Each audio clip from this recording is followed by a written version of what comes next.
أنا مريم مجدي مصممة حلي، بدأت في المجال من وقت دراستي وستيل مكملة في مجال تصميم الحلي. أنا خريجة تربية فنية قسم تصميم الفن.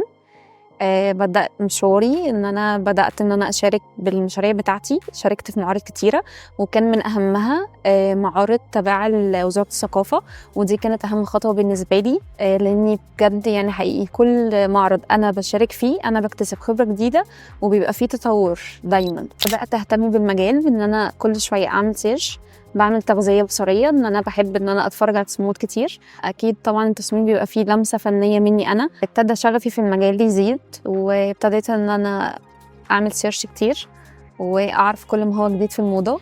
بدأت كمان أتابع عزة فهمي من أحد مصممين الحلي في الوطن العربي. عجبني الشغف بتاعها إن هي حابة الحاجة دي وهتوصل لها رغم أي صعوبات هي بتمر بيها، فابتدى شغفي يزيد. فابتديت إن أنا في قطع مثلا من الحلي ببقى عايزة ألبسها مثلا على درس معين مش بلاقيها في السوق، فدي لأ أنا أعمل الديزاين وأشتغلها هاند ميد وأشتغلها بنفسي. يعني أكيد بيبقى كل تصميم بيبقى فيه لمسة جمالية بتاعتي أنا كمان. وأنا بشتغل التصميمات بيبقى عندي شغف إن أنا التصميم اللي هطلعه ده كل تصميم هيبقى أكيد مختلف عن اللي قبله، فالتصميم ده يبقى ليه طابع خاص بيا. كمان في التصميمات بتاعتي بحب إن أنا أهتم بالتراث القديم.